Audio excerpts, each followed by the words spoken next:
Alright, well, what to say?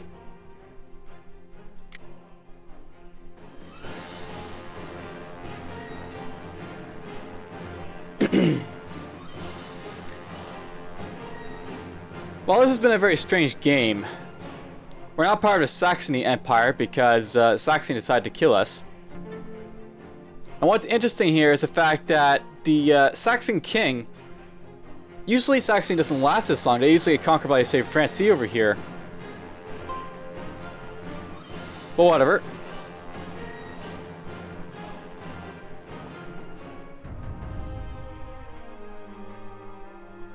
I'm not incapable of playing or anything, so let's just keep going.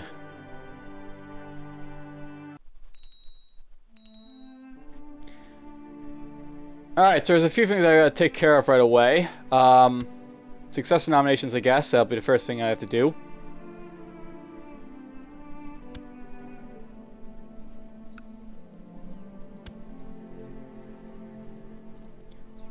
I guess you're gonna be my successor.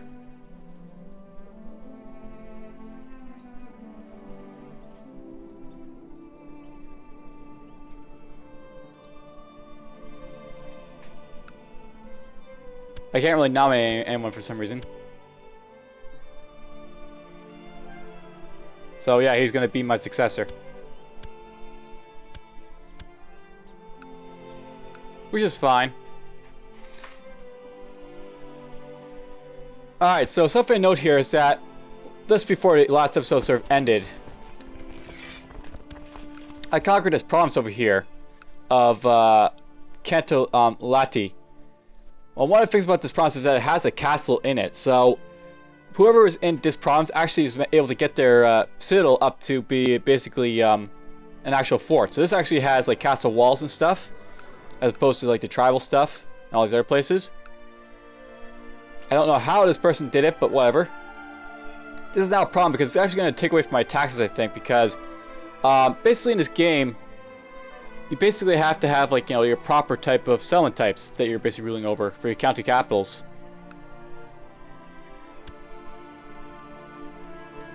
So what I'm likely going to have to do here is I'm going to have to give this to someone else.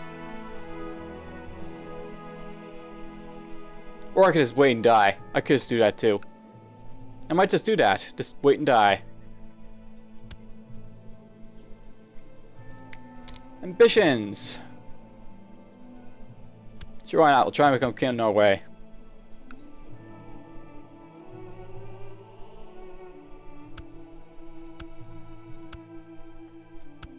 Don't have the jerk claims everywhere.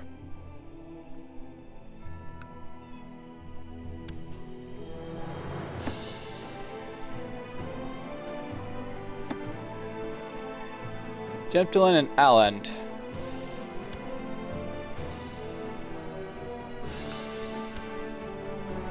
Okay, so this guy's in my spear for some reason. I'll have to fix that. So I think declaring war on him might be a good idea for the start of this episode. So yeah, basically, I'll note also at this time we're also a Christian. And basically Christians are a little bit different than the Norse in that they're civilized religious people, so to speak. So it's going to change things around a little bit. Alright, well anyways, let's sort of get this underway. We're going to go declare war on you.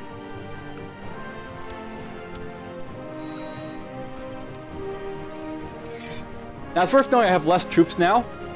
And that's just as a result of being Christian. The Norse, they get more troops, but they lose out on, like, you know, being stable and stuff like that. Or nice stuff that the Christians are able to be.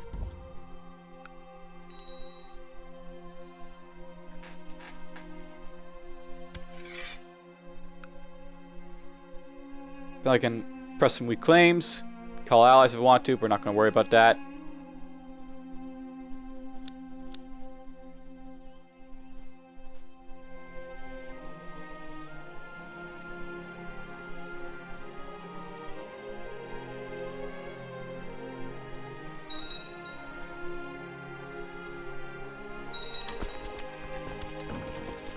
It's this here.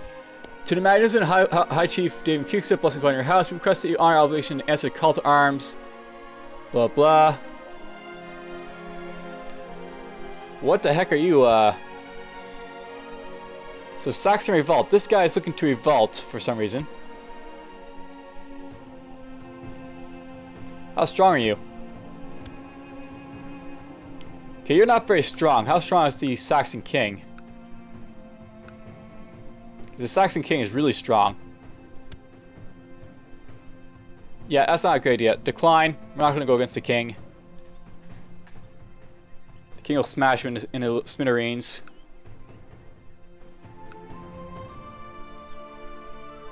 You know, I'm wondering how this guy has so many troops. I think this guy has specialized troops somewhere. Because these lands don't usually give that many troops, but he might have some special troops somewhere I can make use of. Like right here. Basically, there's like certain types of troops in this game that are specialized, and that they essentially will not really like disband or like cost you any like, you know, sort of levy size.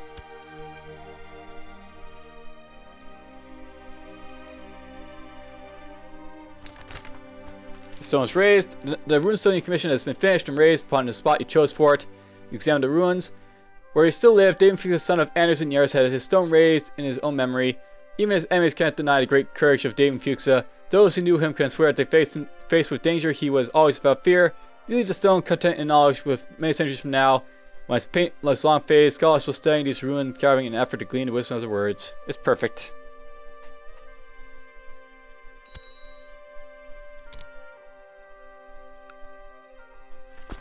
You're still coming, that's fine. Just get in here. Alright, something else to note, by the way. It used to be that when I basically had levies, like, you know, these guys right here, they wouldn't mind if I was calling them the war, but now, because I'm a Christian, they actually mind it, so... Basically, Christians get a few advantages, but they also get a few disadvantages.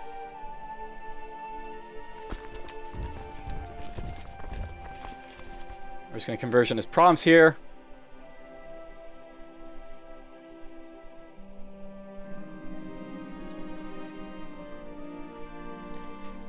During my stay at the court of Noble Lubeck, I have done my utmost to present my liege in a most favorable light and have him recognize the benevolent and peaceful ruler he is. It seems I succeeded. Very nice.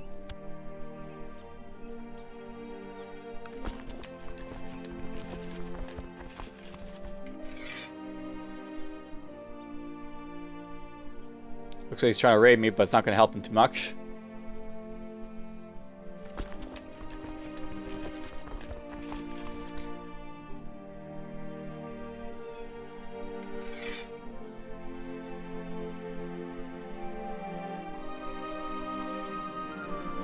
As you replace your trained dummy with a real person, you find the facing an intelligent enemy is a lot harder, but also more rewarding.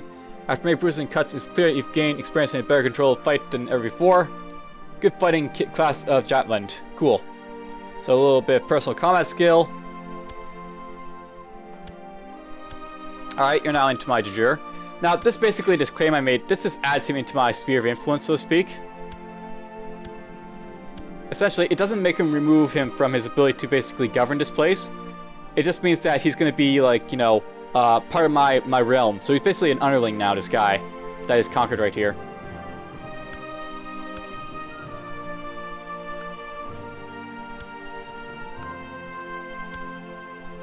Who are you at war with? You're defending against peasants.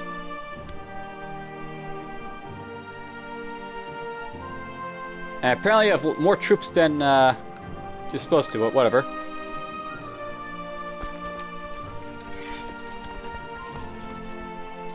Alright, so I think I'll note something, by the way. I'm not sure how long this playthrough is going to go on at this point. I really wasn't expecting to be conquered by the Saxony guys over here. So, I'll note that, you know, for those who are basically watching this, basically this game is basically divided into several starting points, basically, starting positions. And I started at the earliest one where basically Saxony here existed. What I'm thinking about doing in the future, just so you guys know, I'm thinking that we're going to essentially, how can I put this? We're basically going to start, I think, a little bit later, perhaps. I'm basically going to end this playthrough and I'm going to start at a later point. And, you know, what I'm thinking about, we're going to start, like, at the Viking Age. We're not going to play as a Viking again, but we'll start the Viking Age.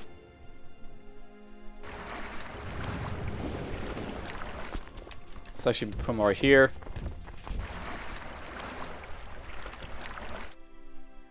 And there's actually a reason for it. I set my difficulty at the start of this game to be, like, very hard. And I'm starting to regret that I set it to that difficulty. Essentially, there's multiple difficulties you can set your game to in this game. And the harder you make it... And let's just, you know, quickly do this for a moment. The harder you make your game, the harder, like, you know, the AI basically becomes in terms of, like, the morale and difficulty. Essentially, right now, my armies are fighting with, like, negative 25 morale, and the AI is getting massive amounts of morale boost. I don't really mind if they get, like, the level reinforcement or attacks modifier, but the morale of armies really breaks the game a little bit, because you're essentially having to send twice as many of your own guys to basically defeat the AI, and the bonuses are silly, so to speak. So, I'm thinking what I'm going to do... I'm basically just going to start over, but with a lower difficulty. And sort of keep on going on from there. Now, I'll note something, by the way. Because like I'm a Christian here, I'm like a ruler of, like, you know, of like little tribes. I'm a Christian, but Christians aren't necessarily prevented from basically raiding our people. They just can't raid our Christians. So, I just want to point this out. Basically, if you want to, because you're like a tribal, tribals can raid anyone. Doesn't matter if you know, basically. They're civilized or not. Basically, you can't raid with like these guys, the more sophisticated Christians over here. But say like the Irish Christians over here or other people, they can raid people. So I figure let's do that.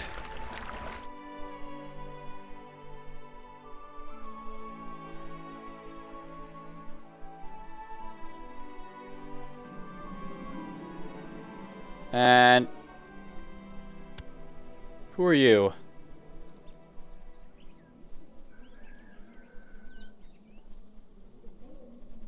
Chieftain Nordland. So apparently this guy has usurped this title from him. This little kid here.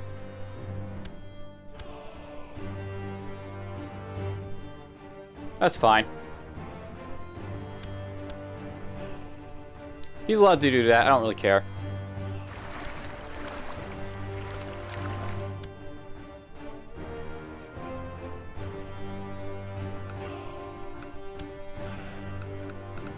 Alright, well anyhow, now basically, because I can't really raid the other Christians, that just leaves one target for me, the Muslims.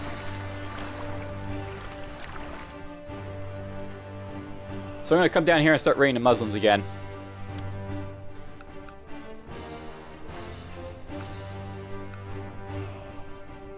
So let's see here.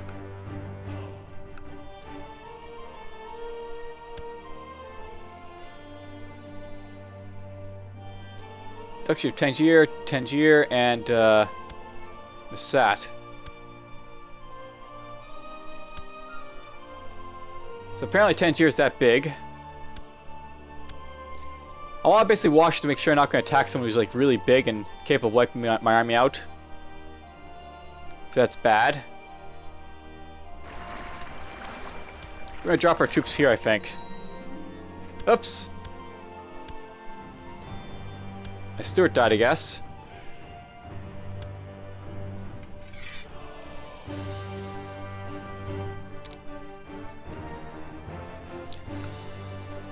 You know what? I'm thinking that what we're going to do, we're going to wait until maybe I die, perhaps, and then we'll possibly just start over.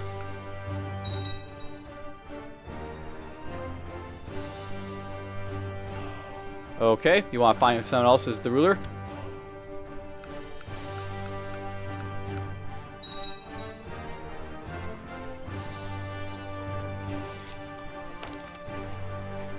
Let's hope so. Alright, so this guy's getting his troops out, but he can't really do anything because most of his troops are stuck in here.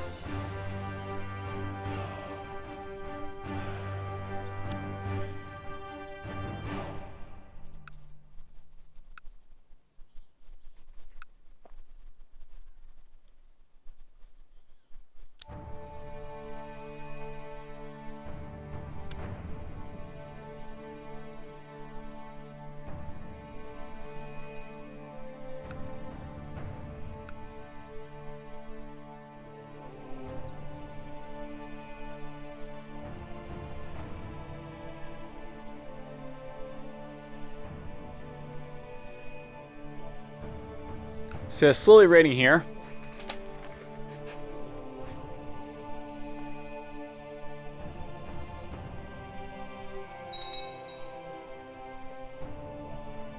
I have no idea what this guy who keeps revolting is up to, but whatever. He can do what he wants. The friend of a friend is my friend, a model I've tried to live by, and sometimes this isn't the truth. The friend of a friend was introduced and I immediately felt a kind of connection with a stranger. So I hope we'll be friends. Just because we share a friend doesn't mean we can be friends. Sure. Hope to be friends. I don't know when I started to dislike Malfred, but it must have been when she disagreed with me about my peasants should be treated. The more we talked, the less I liked him, and enough was enough. We should never be friends, only rivals. Apparently I just became a rival with the person right here. Okay. Alright, we smashed up this guy's place. Got some loot. Essentially, I think that you can actually raid people as a tribal just because they basically they give you this sort of advantage to be able to try and civilize yourself. Basically, you need to get money from somewhere. So you raid some people, you get some money, and you can build a castle. So that's what I'm going to do right here. Is going to smash this guy. Smash the Muslims. More about spy. I'm not concerned.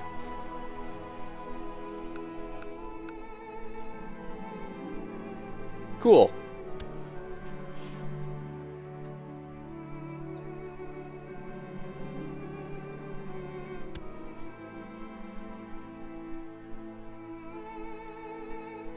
Slowly but surely we're smashing this guy's places.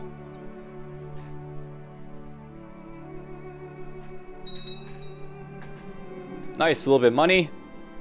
The strange chest made of an unknown metal was recovered. This sometimes happens to this event here. If you find a key for it, you can basically get a little loot from it, I think. Or some other stuff.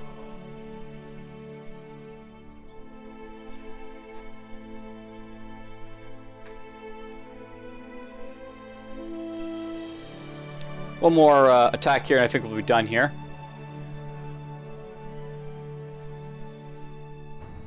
And smash. More loot than I needed there, but whatever.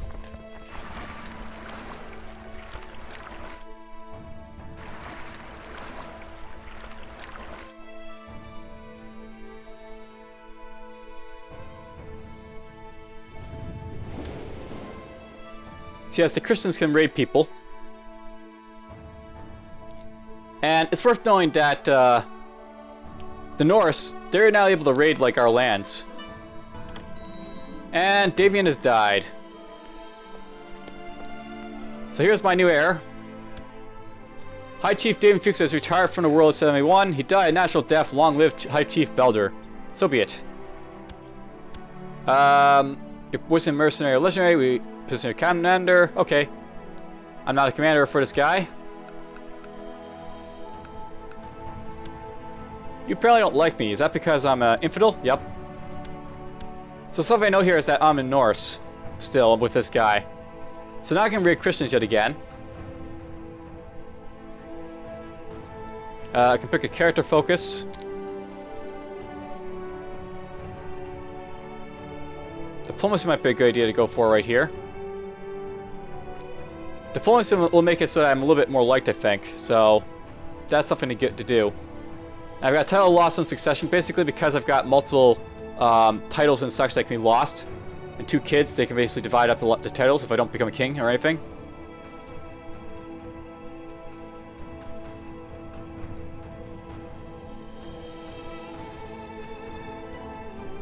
But one good thing here is the fact that because I've got this title here, I can give this to one of my kids, I think. So let's do that. Let's go grant you a land title. We're going to give this guy, my child here, this kingdom here, so you can basically get rid of that. Basically, this is one way of sort of like, you know, getting past like problems.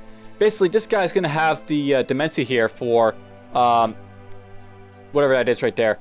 And he's basically going to prevent me from having that problem for like taxes and such. And it basically, he's going to basically own it. So I just gave my son a title.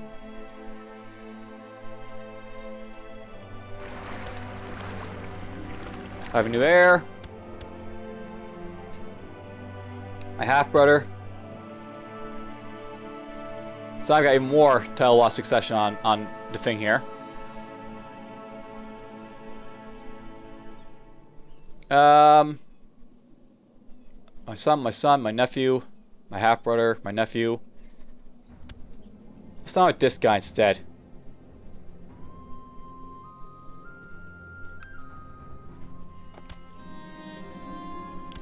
That basically reduces the amount of laws I think I get. Oh, nope. He became right back in. A bunch of my vassals are supporting this guy, apparently.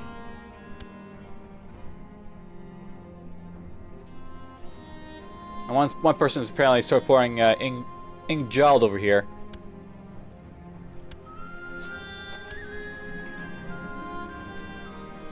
Cool, a bit more diplomacy.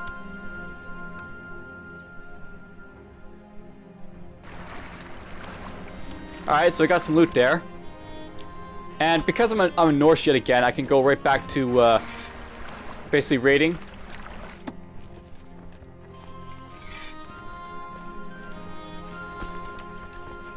I don't care about that. I can go right back to raiding, and I can raid like the Christians again, I think. So, I think this is how it works. I'm not sure, because basically if you have a Christian ruler, I think being a Christian actually may prevent you from... if you have a Christian ruler, it prevents you from like raiding the Christians because you're a Christian. Technically a Christian kingdom. Let's go over here and test that. We're going to go try and hit Flanders, I think.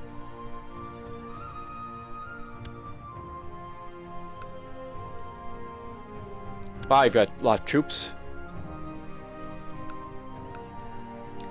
Let's just drop some guys here and just catch right here.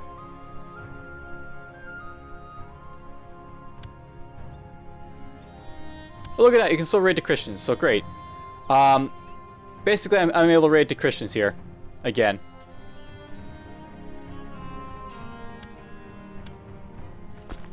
Okay, there's enough raiding there.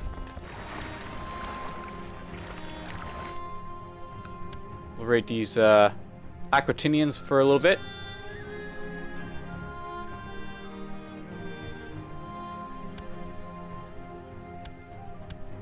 And no, I'm just going to like the bars here because these guys have bigger armies for sure.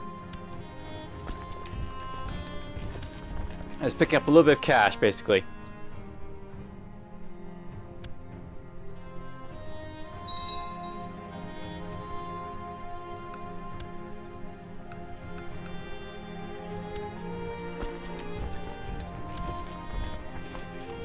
Let's hit right here. So now we're hitting West Francia, who has no money apparently.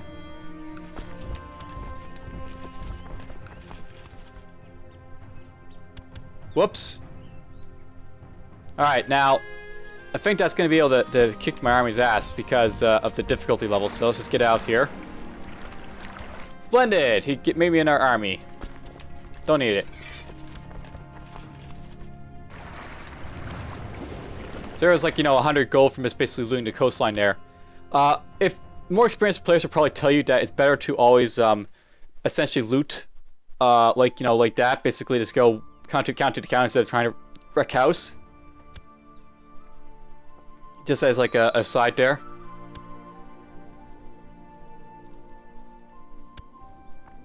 You're my son. Let's educate you.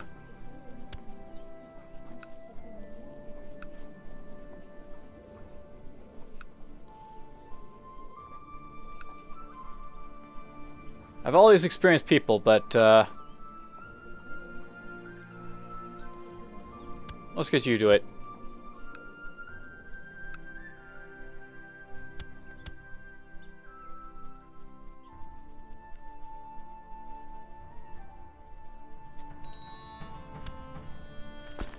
So that's it for there.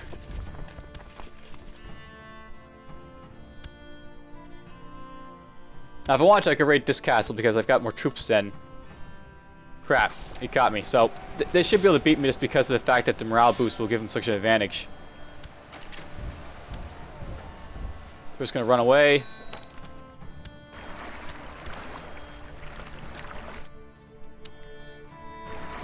One of the bad things about this game, I think. the difficulty, it's not a bad thing to have, like, you know, that sort of like difficulty idea where, you know, the troops basically, you know, the AI will get stronger bonuses and such, but they made the morale bonuses a little bit ridiculous, is the thing. A little too ridiculous.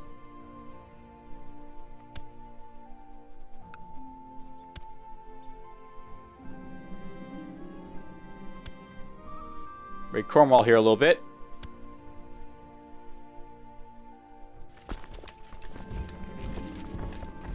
Oh, look at that. We got some more troops.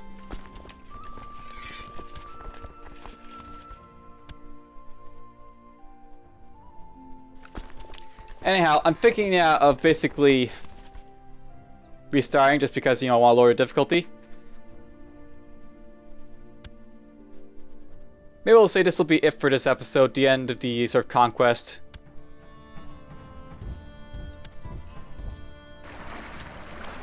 I got 10k prestige, I guess. That's, you know, fairly decent for the small amount of time I basically played.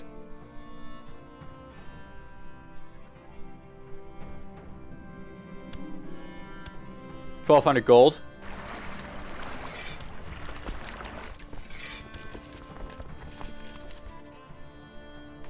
Alright, so let's just resign. So, with a score of 10,686, you beat House Geneve, who were the Counts of Geneva in 1066. The house held its territory throughout the period and were still Counts of Geneva in 1337. They never managed to climb any higher, but at the same time they were able to cling on to their holdings. So yeah, basically you have like all these like, you know, different like point scores that you can basically get up to. So you got like, you know, the Geneva right over here. So I didn't go too high or anything, but 10,000 in that short amount of time is pretty good. We went through 3 guys. This guy right here, who basically started out, Davion Fuxa, who formed Norway and then lost it.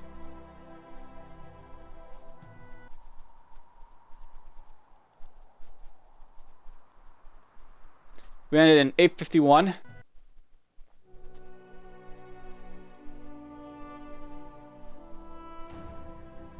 So yeah, basically, I'm going to change this down to be a lower difficulty. Basically, if I change it down to hard here, for example, this actually makes the traits a little bit more bearable.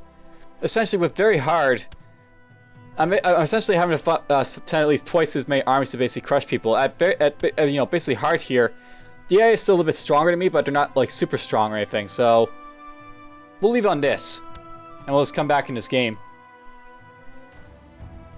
Probably the Viking Age, which is just a little bit after when I stop, but more or less, you know, I'll be happy to sort of jump in and fight the Viking Age. Not sure who I'm going to play, but who cares? That'll be it for just, like, you know, this brief foray with, like, the Norwegians, so to speak.